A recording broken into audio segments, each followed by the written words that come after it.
Salam untuk kita semuanya, berjumpa lagi dengan saya di channel Aritela Tutorial, tempat kita untuk berbagi informasi seputar informasi pendidikan dan informasi guru serta informasi honorer dan informasi lain yang ada hubungannya dengan dunia pendidikan dan guru dan dunia honorer atau informasi yang relevan.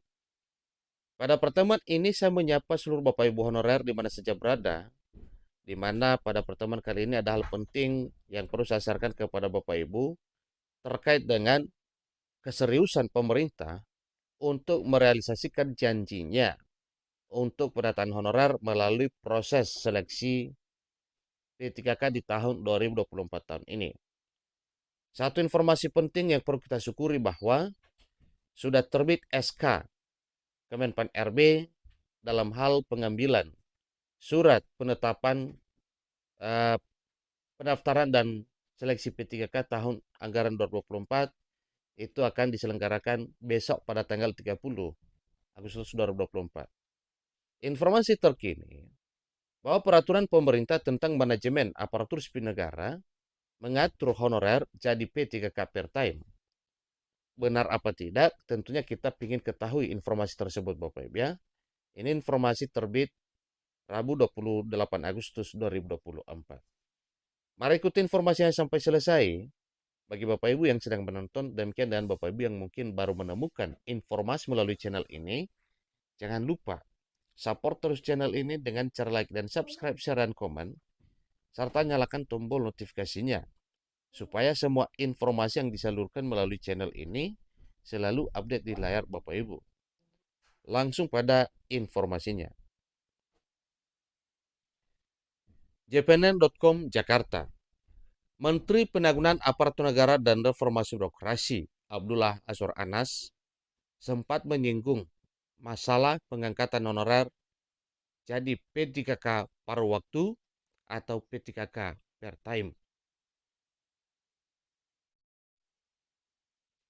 Saat rapat kerja dengan Komisi 2 Dewan Perwakilan Rakyat Republik Indonesia di Senayan, Jakarta, Rabu 28 Agustus 2024 baru-baru ini.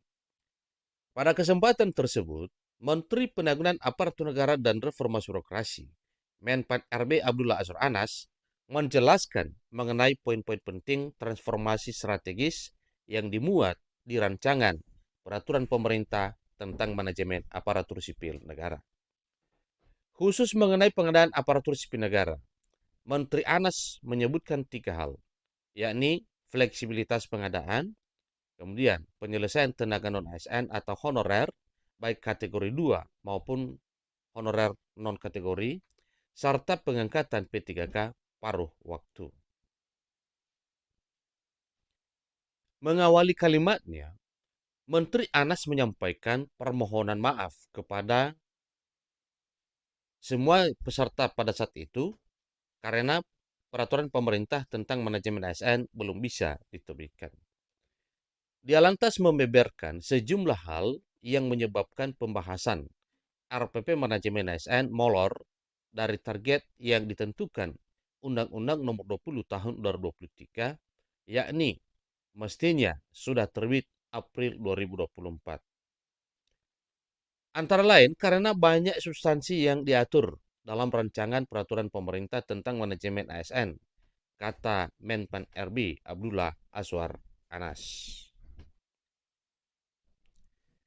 Dia juga mengungkapkan bahwa substansi masalah yang diatur di RPP manajemen ASN cukup kompleks.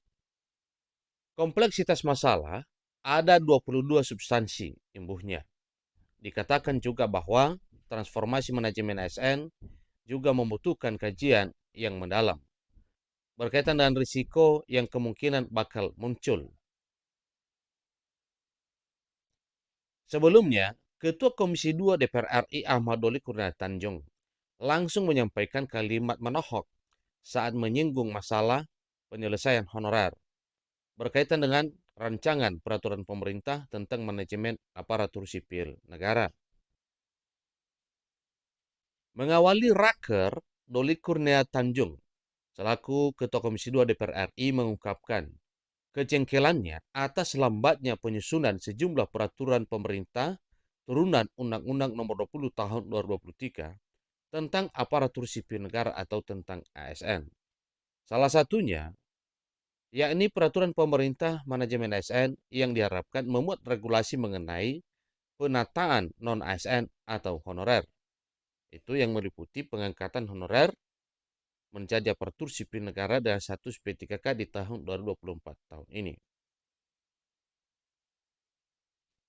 Diketahui bahwa peraturan pemerintah manajemen ASN yang ditunggu jutaan honorer hingga pekan ketiga Agustus ini belum juga diterbitkan alias molor dari tenggat waktu yang ditetapkan Undang-Undang Nomor 20 Tahun 2023, yakni April 2024.